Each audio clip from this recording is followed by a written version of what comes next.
is Adrian Abraham, and today I'll be the lead interviewer for our group discussion, group project, the Literary Journalism Roundtable discussion. Today I'm here with. My name is Michael Vincimilla. I'm a bio major at Kane University. Hello, my name is Isaac Reyes. I am a computer science major at Kane University. Well, I am here with my dearest of friends that are helping me continue this group project, and to continue. For the listings of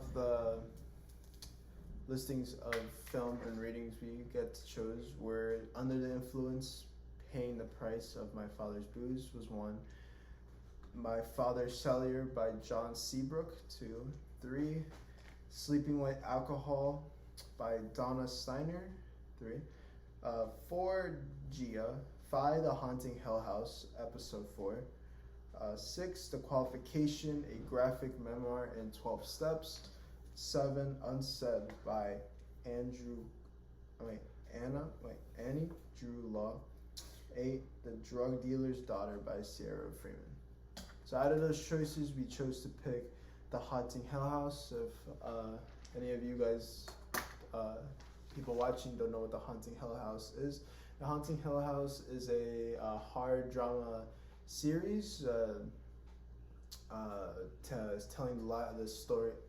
the story of the lives of seven siblings. Which this episode specifically we're discussing about one of the siblings, episode 4, which has a drug addiction.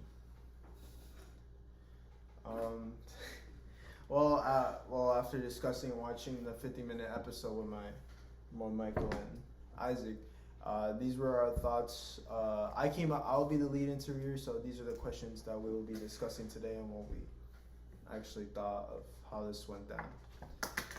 Okay, guys. For question 1, can dramatic experiences lead to addiction?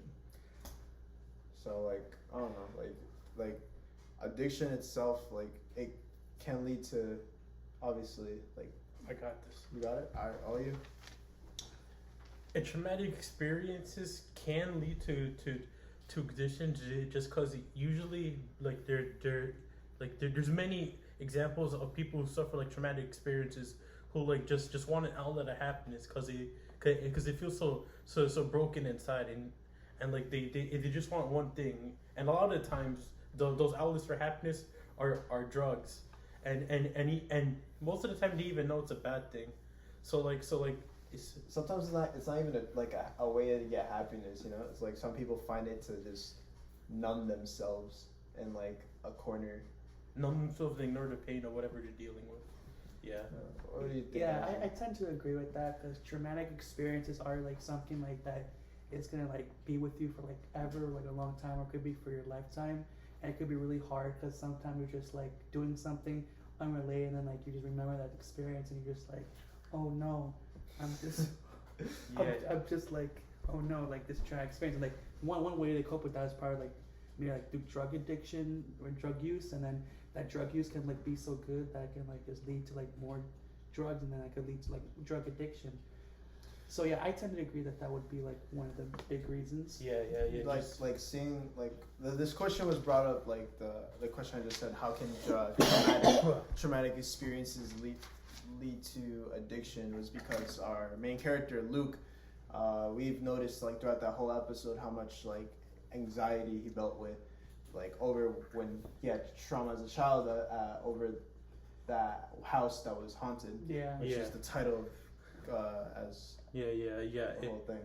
For context, in the show, the episode was very flashback heavy as it went continuously throughout the present and the past, and every time in the present there were always these snippets of a haunting of this haunted house just haunting Luke, and you can see how it would grow into anxiety and paranoia as he grew up. Oh yeah, that's a big point. Something because he saw that big man under his bed. With the top hat. Yeah, the top hat. Yeah, and then and especially throughout the whole show, you see how like the that little technique he did with his little sister of like the Yeah. 1 through 7, Yeah, 1 like through counting. 7. And also if you think about it, like he that his drug use probably made that go away, because once he was sober, that now looks like a real problem to him, because he's kind of keep counting and counting, because it looks like it's Trying to get away from yeah it. trying to get away with it, and like the drugs, it looked like that just like went away temporarily. So Yeah. Like it helped it like how do I Yeah. say, like numb it. At so least. like using it more can like lead to like it not being as much as a problem, even though it's like hurting him as his body in the long term. And like a good example is like just trying to forget it is that in the episode like there's many moments of where it's present Luke and you see him walking or just being somewhere and you can see the bowler hat ghost behind him and he always like tries to walk away from it like for moments it looked like to me it was an allegory for like walking away or running away from your past mistakes, but I think it's just like I'm pretty sure that it is just trying to show that like in order to truly fight addiction, you truly do need to like confront your past. Oh yeah, I definitely. believe like and the not show run is away. just trying to give like a little bit more lore to it, give it more taste and like add like something spooky so the guy Oh yeah, kind of, definitely. Could That- happen because like somewhere. if you think of real like just based on real life. That would be plausible since near the end of the episode we did like straight up get like a ghost blast from a ghost woman, so like there's a good chance that it was supposed to look like an allegory just for like a faint hand showing that no, it's an actual ghost, this is an allegory, it's actually haunted, but like it still works as a good allegory since it shows that like since like when he finally breaks down and gets comforted by his brother, you start to see him slowly get better, even though he still looks like he's really off the deep end. Yeah, I tend to agree with that. Yeah. Well, like, what more can we say to this on top of our question for number 1? Well, traumatic experiences, like, well, yeah, traumatic experiences can lead to the number 1 thing and to like getting addiction, yes, but Yeah, like 'cause- people naturally like everybody like is so curious like nowadays, like it's like monkey see monkey do, when people see other people doing drugs, like why not, I'll try it. But then some people like, how do I say, like self-awareness, they won't continuously take it, and then until they don't realize it's actually a problem, Yeah. because it doesn't always have to, like I just seen like from experience, like from like documentaries, just people just naturally like taking like drugs at a party and then forming later throughout the years into like Addiction, Yeah, I think it then like the episode just shows that like there are multiple ways you can cope with a traumatic past, and not all the ways you cope can be like good or bad, and it showed like one of the bad ways you could cope, and what the bad outcomes are. Yep. And like I think a good lead into our next question would be like the bad outcomes for giving into addiction. Well, yeah, our next question, well, that was a good discussion for our first question. Well, our next question would be, can addicts be trusted? Throughout that whole episode, it should been, not should been, one of the aspects throughout that whole episode was that Luke, he had a close friend in rehab. It was a lady friend, to be exact. Her name was Joey. Joey. Throughout the whole episode, tell me now, the whole episode we've just been hearing Joey this, Joey that. Joey this and Joey that. So, no, like- she a bastard. Oh. So basically, like Joey, right? It's like this person that Luke was like with during rehab, like during those. And also like his beginning years. Yeah, I his remember beginning that. years. So like over time, like Joey like became like this. Luke told like his brother Steve that Joey became like this figure of like being calm, being like a good presence, being a good influence. But we realized later like She's too far gone. yeah, she's still like getting drugs. She like during the episode she like left the rehab center to go get more drugs. Right, but there was something like up with her. Like you could Yeah. tell like there was something like Yeah. like wait, hold up. This is. You could tell that there was an issue going on with her throughout the whole like episode. She was feeling anxious. She had to leave. She had to dip. Yeah, but like she was like very like, and like when Luke was trying to help her, like she trusted her. Yeah. But like but then we realized later that she wanted to take a leak, right? But then like she gave him a kiss, right? We're like, oh man, here it comes. But in that freaking part, I was like, no. He like you could tell by Luke's expression, like throughout that before that all that happened, like people probably were telling him like you should not in rehab you shouldn't get close into making friends with people. You should focus on yourself, especially in the first year, which makes sense. Since your first year is always your most vulnerable. Yeah. And our main character for the episode, Luke, said that it took 10 years just to be 90 days sober.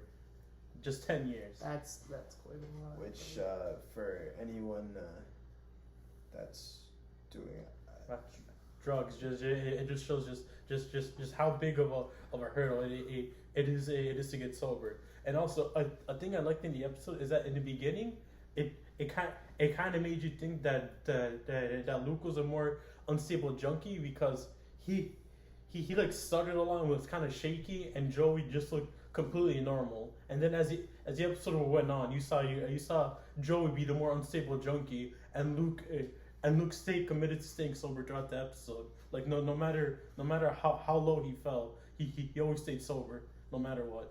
Yeah. It was sad that like Joey just took like Luke's money, right? Yeah. Like Luke. So like speaking of that, right? Like how he came across the money. Like Luke tried like Luke left. So basically the whole thing with their what's it called again, the rehab. Yeah. So when both of them were rehab and Joey left, Luke chose to go after her. Yeah. So due to that he tells the girl Paige, the owner of the whole rehab not the facility, owner, the manager of the whole rehab facility that he'll be coming back tonight. He found her, but due to them both of them leaving, there was a rule that if you leave, you lose your spot occasionally. And also like they filled up the spots already. Yeah. Yeah. And then due to that, Luke chose everything in his willpower just to try to like get both, like take care of Joey and himself. Yeah. The legit, he tried to think of anything possible. So then legit, with the last of Joey's money, they went over to his brother's house. Yeah. He went over to his brother's house. He went up to the apartment. We thought, like, me personally, throughout the whole episode, that when he broke down that door, I thought he just broke down a random person's door, but in reality, that was just his brother's door. Hold on. We're speeding up a little. He didn't immediately go to his brother because I went to his sister. No, he went to his ex-wife. His ex-wife. Oh, his ex-wife. Because this part also goes back to our question: Can addicts be trusted? Because at the beginning of the episode, there was playful banter between Luke and Joey that where they made jokes about how much trust they broke throughout the years and like how much they stole and lied to family and friends, and that comes into play because the first person Luke goes to is where he thinks his brother is living, but he goes to a big house and he finds that his brother's ex-wife is living there and that divorced a month ago, and when you see her and when you see Luke and the ex-wife talk, you can just see like how much trust she has in him, which is very little, as she's uneasy the moment Luke starts speaking, and she just starts like not acting surprised when Luke starts asking for money, and you can see just like she and most likely it shows like she already used up all her faith she had in him. Yeah, like all that trust, I guess, that was built throughout the years prior. And he comes back asking for more money again. Yeah. So that after assuming he was sober. Yeah, there you go. That's what I was about to say. He wasn't like he was sober. From what we've seen at least. Yeah, that's the thing. He was actually sober here. He was actually trying to get money for a hotel and motel so he and Joey could have a warm place to sleep in the night. But like because of his past actions, he couldn't get the trust to get the money from her. Yeah, so that brings to the main question. Do you think addicts should be trusted still? The I and what I really like is that the episode brought up both perspectives. Yes and no, because throughout the episode, Luke trusted Joey multiple times, and like each time she broke his trust. But Luke is also an example of an addict you can trust, like someone who can change and get sober and be better, because he does try throughout the episode to stay sober, and he doesn't ever give in. And he had faith in So- Joey to Yeah. turn a new leaf.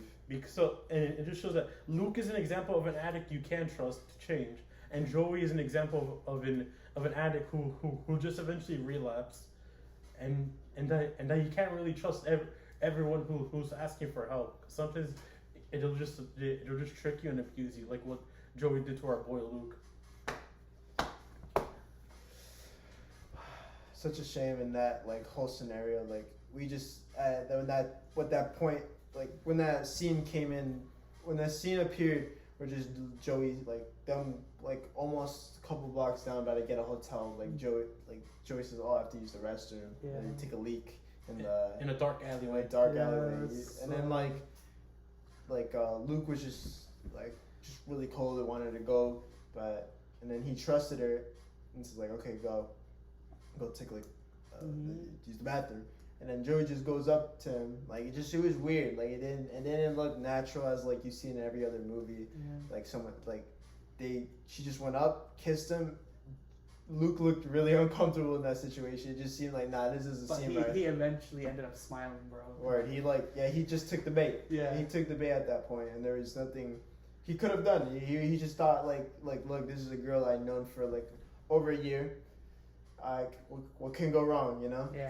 Everything went wrong. Everything. Until he was like, yo, hurry up, and then he looks, where is she? And then he puts his hand in his pocket. Dude got fucking mugged. He got finessed, bro. And like for the following 24 hours for Luke, it just shows like how he just gets colder and colder, and there's even a scene of him getting jumped over these 4 hobos like steal his jacket and Tim's. It was very tragic. Okay. It was pretty tragic. Yeah. But His drip. But got way down. okay, for final answers, what do you guys say? Can addicts be trusted? Yes, no. I say. I say it depends. Yeah, it really depends. Like you gotta know that they're willing to stay sober. Like in the episode, it showed that the people like the ex-wife, and he can immediately tell if someone's on the stuff or not, and she could tell, and she could tell that Luke wasn't on the stuff, and that she probably would tell that Joey was on the stuff, because Luke specifically said Joey to way outside. If you kind of get the feeling that someone isn't on the stuff, and that they're sober, it's more of an intuition thing, where trust yourself if you think the world's helping. Don't take their word. Don't take their word. Take it into consideration, but don't fully believe them, because they're still an addict, and there's always a chance of betrayal. But if you feel like they're actually trying and they are sober currently, then I feel like they can be trusted then when they earn it, not when they say they're trying. They have to earn it. It's a hard process. Yeah. I would agree. I agree as well. Mm-hmm. Good looks. Well, that was a perfect discussion for question number 2. Now. And for our final question for number 3, is this realistically possible? All right. Let's get this one For this straight. whole show. Let's get this one thing straight, okay? The haunted house part, not realistic at all. I mean, it's a haunted house. What do you expect? Yeah, come on. But the junkie parts, they were realistic. I easily see like driving around Newark like hobos who look almost exactly in Luke's situation, and I could assume they are in the same situation too. And you never know. That's true, but sometimes when you see those people in those situations, you can't tell. Some people choose just to want to just work on themselves and not want help. In Luke's situation, he said, "Fuck it, I'm willing to change now." So he chose to put himself in rehab after 10 years. No, he said he's been in rehab multiple times. It just took 10 years to get 90 days sober. Yeah. which heavily implies that he's done it before. He just broke before 90 days. Well, yeah, and then all the like. Oh shit. But Yeah, throughout the whole thing, oh shit. We'll keep going. Is this realistic? Well, haunted house part no, rehab stuff yes. I would say realistic. I would say Yeah, like these situations are very realistic. It's just that like they did not hold back on Luke's suffering at all. Like Yeah. you could see like how every time he tried asking for money like from his ex-wife or brother, they straight up despised him on the inside. And even when it even showed a clip of Luke and Joey like visiting his brother when he was still married to his ex-wife, and Luke was 30 days sober, and Steve was just like a petty bastard the whole time, like saying, "Oh, you say you're clean," and at the stuff same like time, that. But like it makes sense though. Like he just got to a point. I believe it just gets to a point like when you put so much trust into someone and then like they break it multiple times, it just gets tiring. Yeah. It gets tiring. Like and Stevie said that too, like Luke's brother, or like he said he still loves Luke, but the trust was broken multiple times. yeah, it's brutal. at this point, it's like, do you guys believe that his brother will like finally regain his trust? Like you saw at the end of the episode. At the end of the episode, he hugged him, and then it's like remember, it's like there's like all those times within those 10 years that he's trying to get better, and this one time he gets better. You really like, I believe like there's always that one chance, like as siblings. Best of friends. No, but the thing to take into context is that when Stevie hugged his brother, Luke initiated the hug, and Stevie see a hug in the back. Obviously, he's his brother, but you could see like a lot of hesitation in his body movement. Oh yeah, in definitely. hugging Luke. Oh yeah, I saw that. I thought like Steve would be really saying that was in my part like pretty tragic because Stevie sees his brother like basically being like a super hobo. Like he looks like trash, and like he's hesitating to hug him, but like deep down like he can tell that his brother is changing for the better. Yeah. Do you really think Isaac, his brother's changing for the brother? Also, I think Luke will at the end, if we ever watch it at the end. Yeah. If we ever finish the series. I just want to add that the moment Joey stole the money, she disappears for the rest of the episode, and that part's pretty comedic to me. Like when she breaks the trust, she's gone. She's gone from the show. Like he legit looked for like around like the whole block. I'm gonna be real. Like I don't think she went far. Honestly, she was probably hiding behind like a dumpster. I doubt. Like I feel. I'm gonna be honest. I don't think Luke was trying to look for her. I mean.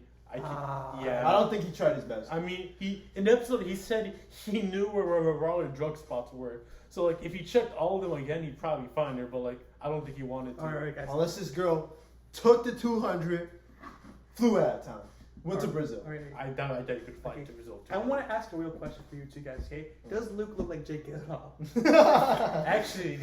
Actually, I think that him looking like Jake Gyllenhaal is actually a metaphor because Jake Gyllenhaal plays a villain named Mysterio in Spider-Man No Way Home. And the main gimmick of Mysterio is that like he plays a lot of tricks and illusions to trick you into believing him so he can fulfill his own goals. And I think it was a metaphor to show that it was to trick you, like make you think that he's like Jake Gyllenhaal. It's all these tricks and illusions to make you think he's sober. And how those tricks that this Jake Gyllenhaal lookalike, what Jake Gyllenhaal actually did was trick the love he had with Taylor Swift. Oh my gosh. Which resulted into that 10-minute song. Oh yeah, that 10-minute song was fire though. I listened to it like multiple times, man. But to finish my metaphor, our Luke isn't Jake Gyllenhaal. He doesn't use tricks and illusions currently. In the past, maybe, and that's why he has broken trust. But currently, he mentally and emotionally though. Mentally and emotionally, he's straight up. He wants to live an honest, sober life. No tricks and illusions anymore. And he's trying his best to make sure anyone can see that. Yep, unlike Mysterio and Spider-Man Far From Home. Far From Home. And his relationship with Taylor Swift. Yeah, man. I don't think that part's important, but okay. Wow, Sure. Michael. All right. All right. Well, this will be the end of our discussion for our roundtable, literary journalism roundtable discussion On the square table. on a square table. Yep, you guys can thank see you it, but very square. much for coming along and watching our Our podcast? no Our discussion. our discussion. Yeah. Thank you very much. We chose our topic to be the Haunting Hill House, episode 4. My name is Adriel Abraham. My name is Michael Ventimilla. And I'm Isaac Reyes.